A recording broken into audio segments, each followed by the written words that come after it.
Assalamu alaikum friends, this is Ali Yasin and you are watching the history of India and Pakistan। आज हम देखेंगे इसका episode number 9 और हमारे topic का नाम है मोहम्मद बिन कासिम। इसके नीचे जो डेट नज़र आ रही है आपको 712 AD to 960 AD, ये इसकी बर्थ और डेथ की डेट नहीं, बेसिकली क्योंकि हम हिस्ट्री पढ़ रहे हैं और हिस्ट्री के ऊपर मोहम्मद बिन कासिम का जो इम्पैक्ट था उसकी बेसिकली डेट लिखी हुई है। 712 के अंदर मोहम्मद बिन कासिम ने पंजाब और सिंध कैप्चर किया था और इसके बाद 960 तक जो है ये उमैया जो खिलाफत है उसके अंदर इसका कनकड़ इलाका रहा और उसके बाद महमूद गजनवी आए। बेसिकली मोहम्मद बिन कासिम ने जो इलाका कनकर किया था और वो कितनी देर उमैया के कंट्रोल में रहा वो 712 to 960 था। इसकी जो बर्थ और डेथ डेट है वो भी हम आगे डिस्कस करते हैं। दोस्तों, आज की इस वीडियो के अंदर हम देखेंगे कि मोहम्मद बिन कासिम कौन था और इसने पंजाब और सिंध के ऊपर हमला क्यों किया और सिंध और पंजाब को कैप्चर क्यों किया। इसके अलावा इसने दीपल पर कैसे हमला किया और कौन कौन सी स्टेट्स थी, कौन कौन सा इलाका था जिसके ऊपर इसने हमला किया और इसकी डेथ कब हुई, ये सारा कुछ हम देखेंगे इस वीडियो के अंदर।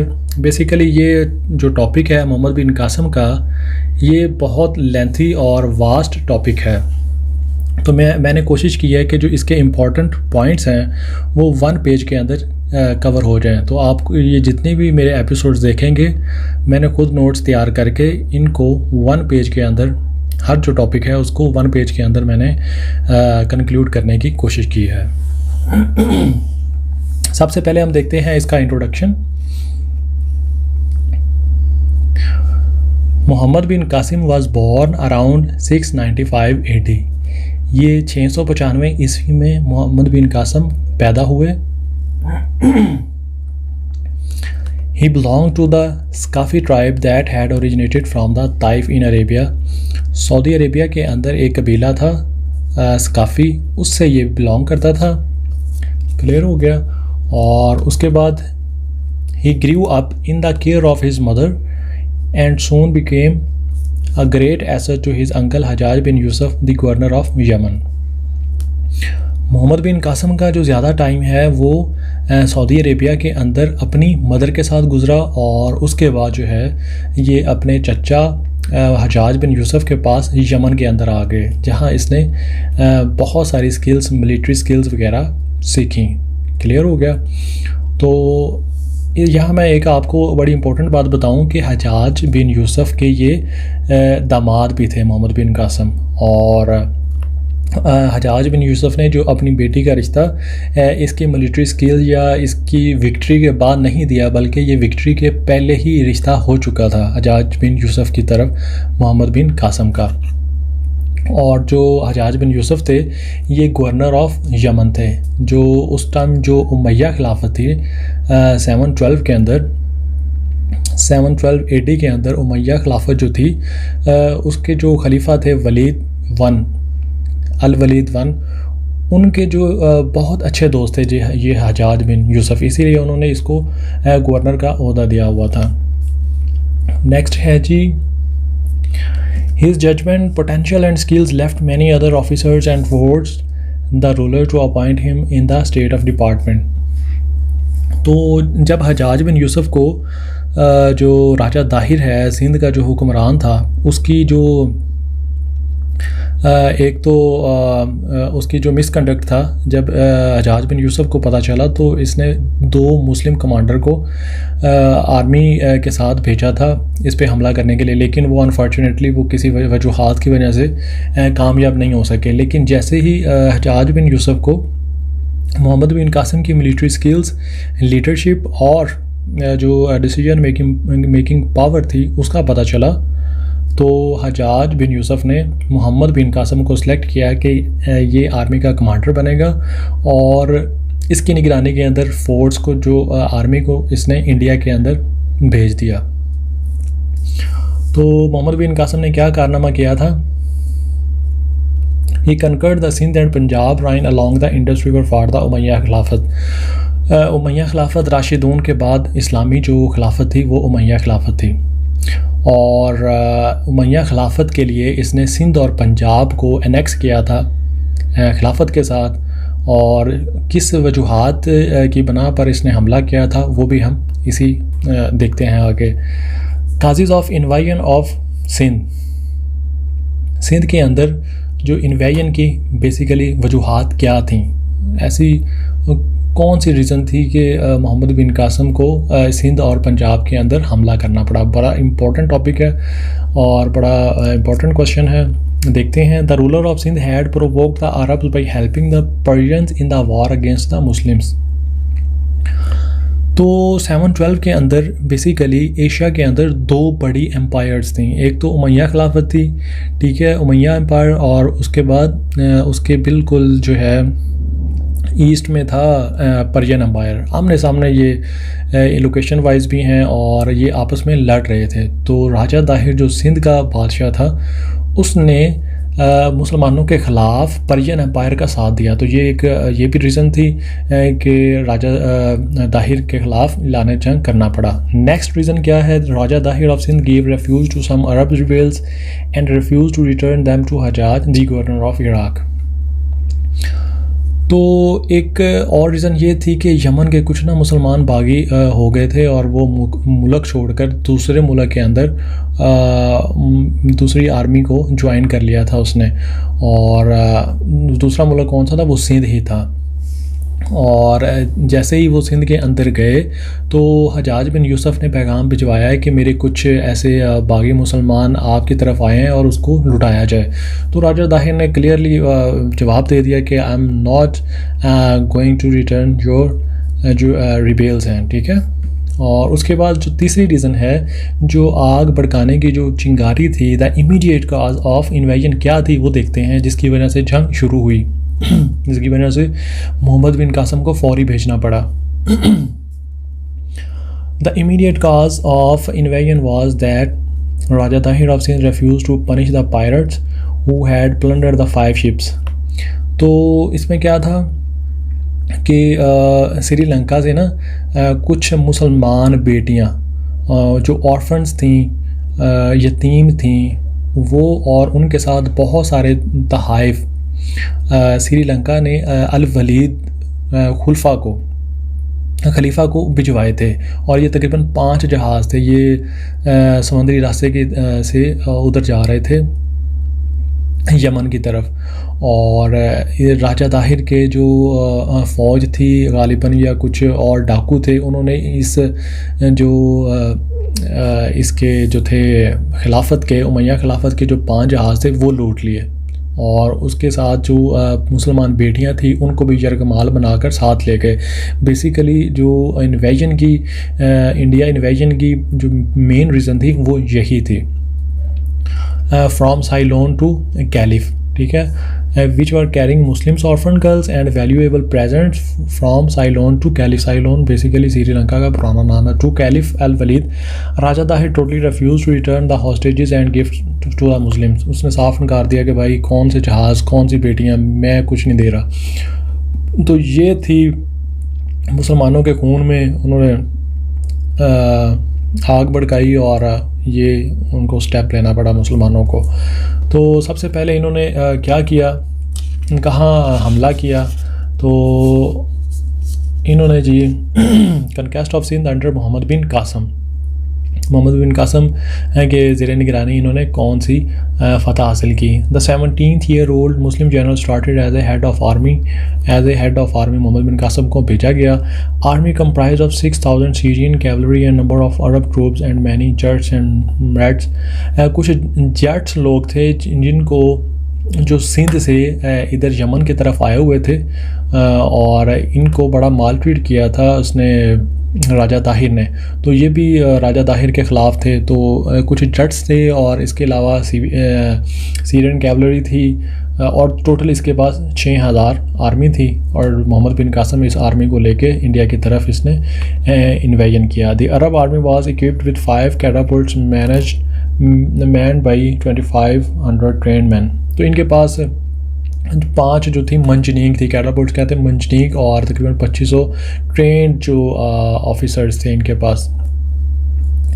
On the way, a strong contingent of troops under Abul Sawaz John appointed the army, which increased the number of Muslim army. ये एक मुस्लिम स्टेट के जो थे किंग थे अब्दुल सवा असवद, तो उनकी आर्मी ने भी इनको ज्वाइन किया और ये तकरीबन टोटल हो के 50,000 तक इसकी आर्मी बन चुकी थी। तो ये इनके पास सारा एसेट था जिसको लेके मोहम्मद बिन कासिम ने इंडिया के अंदर इन्वेजन किया। इंडिया मींस वो इंडिया सब कॉन्टिनेंट की बात मैं कर रहा हूँ, और उसको बेसिकली ये सबसे पहला जो इन्होंने सिंध के ऊपर हमला किया। सिंध सब इंडिया सब कॉन्टिनेंट के अंदर ही है। तो उसके बाद क्या हुआ ये देखते हैं। कनकेस्ट ऑफ दीपल, सबसे पहले जो दीपल का मुकाम था ये 712 ईस्वी के अंदर इन्होंने इस पर हमला किया। Mohammad bin Qasim reach the port of Debal in the spring of 712। जो दीपल किला था बहुत इम्पोर्टेंट था इनके लिए, हिंदुओं के लिए। तो 712 के अंदर इसने सबसे पहले जो इधर इन्वेजन किया। The town was well protected under the command of a nephew of Raja Tahir. ये जो पोर्ट थी, ये किला था, इसके ऊपर जो राजा ताहिर है उसका भतीजा निगरानी इसकी कर रहा था, और जो फ़ौज थी उसका भी ये कमांडर था। The Hindus put a stiff resistance but the Muslims succeeded in capturing the town. तो हिंदुओं ने ज़बरदस्त किस्म का रेजिस्टेंस दिया, लेकिन जो मुसलमान थे उनके हौसले बुलंद थे और हिम्मत भी जवान थी, और उनके पास जो है एक इस्लाम का ईमान था, कलमे की ताकत थी, जिसकी बना पर इन्होंने बहुत सारे जो है हिंदुओं को एक वेल प्रोटेक्टेड महफूज किले के अंदर भी जाके घुसकर इनको मारा। तो सबसे पहले इन्होंने दिबल के मुकाम पर अपनी जो है विक्ट्री और फतह के झंडे गाड़े। नेक्स्ट कहाँ गए? कनकेस्ट ऑफ निरोन। निरोन हैदराबाद का पुराना नाम है, उसके बाद हैदराबाद इन्होंने मूव किया। Nerun was an important town near modern Hyderabad. Basically ये हैदराबाद को कहते हैं। After getting victory of port Debal, Mohammad bin Qasim reached at Nerun. Debal के बाद ये निरोन पहुँचे। The inhabitant of the city which mostly consisted of Buddhist priest surrender without offering a fight. तो बुद्धा के मानने वाले जो बुद्धिस्ट थे बहुत ज़्यादा इधर रहते थे, और इन्होंने कोई इतनी ज़्यादा जो है रेजिस्टेंस नहीं दी। वो ऑलरेडी जो राजा ताहिर की जो है जुल्म सितम का शिकार थे, वो इसे जान छुड़ाना चाहते थे, तो इन्होंने कुछ ज़्यादा रेजिस्टेंस नहीं की और यहाँ भी मुसलमानों को फतह हासिल हुई। उसके बाद क्या हुआ? Fall of Sehwan and Sisam. ये सेवन का इलाका है, सिंध के आसपास ही है कहीं। After conquering Nerun Arabs storm Sehwan and Sisam and captured them easily. तो हैदराबाद को कैप्चर करने के बाद इन्होंने सेवन और सिसाम का इलाका भी फतह किया। नेक्स्ट है हमारा कनकेस्ट ऑफ रवार। तो ये बड़ा इम्पोर्टेंट है, बहुत इम्पोर्टेंट टॉपिक है। कनकेस्ट ऑफ रवार। रवार इंग्लिश में कहते हैं और उर्दू में इसको किला रवात कहते हैं। Rawat. Mohammad bin Qasim built a bridge on the river of Indus. Indus के पास पहुंच गए थे, दरियाए सिंध के पास, और इसको क्रॉस करने के लिए मोहम्मद बिन कासिम ने स्पेशल पुल बनवाया उधर। तो जैसे ही इन्होंने आर्मी को आके क्रॉस करवाया रिवर, तो क्या हुआ? Raja Tahir the king of Sindh himself defended Rawar with the help of a large buffalo army and a number of war elephant. तो राजा ताहिर उधर खुद बैठा था, बादशाह खुद जो है आर्मी के साथ बैठा है लड़ने के लिए। राजा ताहिर की बात हो रही है। तो राजा ताहिर ने एक स्टिफ किस्म का रेजिस्टेंस दिया, बहुत इसने लड़ाई की, लेकिन क्या हुआ? जब the Hindus gallantly fort gallantly बड़ी शानदारी के साथ लड़े थे। But the terrific onslaughts of the sons of the desert. लेकिन जीत किसकी हुई? Sons of desert. Son of desert कहते हैं अरबियों को। Put them to flight. जो हिंदू लड़ रहे थे उनको क्या किया? वहाँ से भागने के लिए पर मजबूर कर दिया राजा ताहिर फल फाइटिंग। तो राजा ताहिर को आखिर में शिकस्त हुई और उसने हार मान के हथियार डाल दिए। Despite stiff resistance, the Arabs succeeded in capturing the forts. Despite of stiff resistance, बेपनाह उन्होंने रेजिस्टेंस की, लेकिन इसके बावजूद भी मुसलमानों को वहाँ भी फतह हासिल हुई। तो ये कितने हो गए हैं जी। मोहम्मद बिन कासम ने पहले सिंध पर हमला किया और सिंध पर विक्ट्री हासिल की, उसके बाद दीबल पर, उसके बाद हैदराबाद पर, फिर सेवन अरसिज़ाम, उसके बाद रवात और एंड पे ब्रह्मनाबाद पहुँचे। नहीं, एंड पे मुल्तान पहुँचे थे। मुल्तान से पहले ब्रह्मनाबाद, ये आजकल का जो इसका मॉडर्न नेम है ब्रह्मनाबाद, उसको मंसूरा कहते हैं। ये भी सिंध का एक इलाका है। After capturing Rawar the Muslim led siege to Brahmanabad which was defend by Jayesh Singh son of Dahir. Raja Dahir का बेटा वहाँ मौजूद था। ब्रह्मनाबाद जो किला था उसकी हिफाजत कर रहा था। Muslim army overcame the strong resistance and captured the town. वही बात, एक ख़तरनाक किस्म की लड़ाई हुई और दोनों ने ज़बरदस्त मुकाबला किया, लेकिन फ़तह जो है वो मुसलमान के शेरों को हुई। Multan was the last important town to be conquered by the Arabs। तो मुल्तान जो थी, मुल्तान का इलाका जो था, ये इनका लास्ट पॉइंट था। सबसे आखिर पे इन्होंने मुल्तान पे हमला किया और मुल्तान की भी फतह इन्होंने हासिल की। After reducing Brahmanabad Mohammad bin Qasim in advanced Multan, the Hindus fought a pitched battle but they couldn't raise the superior fighting skill of the Muslim army। वही पिछले टॉपिक्स की तरह भी कि हिंदुओं ने अपनी पूरी जान लड़ाई मोहम्मद बिन कासम की आर्मी को हराने के लिए, लेकिन फ़तह क्या हुई, मुसलमानों को हुई। उसकी वजह क्या थी? मोहम्मद बिन कासम एक बहुत ज़बरदस्त लीडर था और उसकी जो कन्विंसिंग स्पीचेस थी और उनकी जो लीडरशिप थी, आगे बढ़कर लड़ते थे, तो उससे भी एक आर्मी को बहुत बड़ा हौसला मिलता है। Thus Multan was captured with this whole of Raja Tahir's kingdom became a part of the Muslim Empire। तो ये लास्ट जो थी विक्ट्री थी इनकी, और यहाँ पे राजा ताहिर की जो सारी किंगडम ख़त्म हो जाती है। और क्या हुआ, राजा ताहिर की तमाम जो किंगडम थी वो उमैया कैलिफेट के साथ अटैच कर दी गई, तो उमैया खिलाफत का हिस्सा बन गई। तो इन शॉर्ट ये कि मोहम्मद बिन कासम वो जवान था जिसने इंडिया सब कॉन्टिनेंट का हिस्सा उमैया सबसे जो बड़ी मुस्लिम डिनेस्टी थी उसके साथ इसने अटैच किया। उसके बाद बेचारे के साथ इतनी यंग उम्र में उसने इतना बड़ा कारनामा किया, इसके बावजूद भी उसके साथ बहुत बुरी हुई। वो कैसे हुई देखते हैं। 715 Sulaiman succeeded Walid one as 7th caliph of Umayya dynasty. Umayya dynasty का जो वलीद वन था उसकी जगह जब रिप्लेस हुई और उसकी जगह सुलेमान आया, वलीद वन के बाद सुलेमान खलीफा बना था। तो सुलेमान जो था हजाज बिन यूसुफ का बड़ा दुश्मन था और बड़ा जेलस था, क्योंकि वलीद वन के ज़माने में बहुत ज़्यादा जो कंट्रोल था खिलाफत का वो हजाज बिन यूसुफ ही करते थे। इसी वजह से वो जेलसी रखता था Sulaiman. He was a sworn enemy of Hajjaj bin Yusuf on assuming the capture of bin, ये नीचे लिखा हुआ है ऑन अज्यूमिंग, रिपीट हो रहा है, on assuming the age capture of power. अपनी जो पावर के नशे में उसने क्या किया, he dismissed Mohammad bin Qasim from his office. Mohammad bin Qasim को कमांडर की जो सीट थी वहाँ से इसने ऑर्डर किया, ख़त्म करवाया कमांडर की सीट को, एक नया कमांडर आर्मी का भेज दिया। तो इससे क्या हुआ, मुसलमानों के हौसले भी पस्त हो गए, क्योंकि वो अपना असल जो लीडर मानते थे वो मोहम्मद बिन कासम को ही मानते थे। तो उससे क्या हुआ कि वो आगे ज़्यादा विक्ट्रीज हासिल नहीं कर सकते, वहीं उनको बैकअप होना पड़ा आर्मी को। Then he recalled him to back and torture to death. Mohammad bin Qasim को वापस बुलाया गया, उसको जेल में डाला गया, उसकी वाइफ को भी जेल में डाला गया, उसकी सिस्टर को भी जेल में डाला गया। बहुत टॉर्चर किया और टॉर्चर कर करके उसको मौत के घाट उतार दिया। तो यही बेसिकली मुसलमानों की जो ये कमज़ोरियाँ थीं।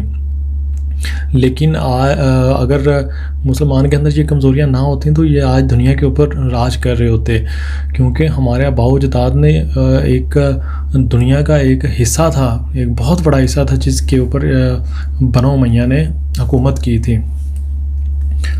नेक्स्ट क्या है जी, दस the Muslim world was deprived of the service of promising young general. तो क्या हुआ, मुसलमान बेचारों जो है उन्होंने एक अपना यंग जो एक प्रॉमिसिंग जनरल था वो खो दिया।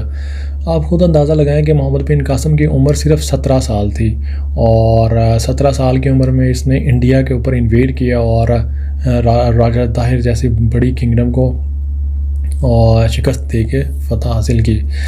तो Mohammad bin Qasim was a man of character, बहुत ज़बरदस्त किस्म के इंसान थे।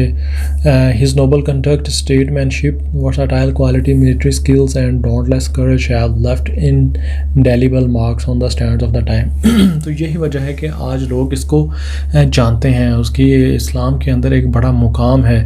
इंडिया सब कॉन्टिनेंट के अंदर सबसे पहला इस्लाम लाने वाले जो मुजाहिद थे वो मोहम्मद बिन कासिम ही थे। ये उन्हीं की बरकत है कि आज बरसगीर के अंदर इतने मुसलमान रहते हैं, ये मोहम्मद बिन कासिम ही की वजह से हैं। तो आप इसकी जो है मोहम्मद बिन कासिम एक शरीफुल नफ्स और एक ताबेदार ऑफिसर भी थे। उसकी रीज़न ये कि मैं आपको बताता हूँ कि जब जो है मोहम्मद बिन कासिम को पता चला कि सुलेमान जो मेरे ख़िलाफ़ है, मेरे चचा के ख़िलाफ़ है, वो वहाँ इन पावर आ गए हैं, खलीफा बन गए हैं, तो ज़ाहिरी बात है जो खलीफा वो उसके ऊपर जुल्म भी कर सकता है।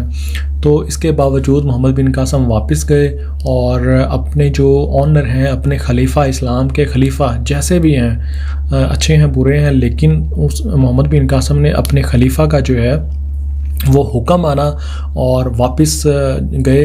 और वहाँ क्या हुआ वो आपको अभी मैंने बताया। तो दोस्तों, आपको ये लेक्चर अच्छा लगा हो, पसंद आया हो, ना पसंद आया हो, तो मैं फिर भी इस्लाह के लिए तैयार हूँ। आप डिस्क्रिप्शन बॉक्स में लाजमी बताइएगा और मिलते हैं अब अगले टॉपिक के साथ। Thank you so much. अल्लाह हाफिज़।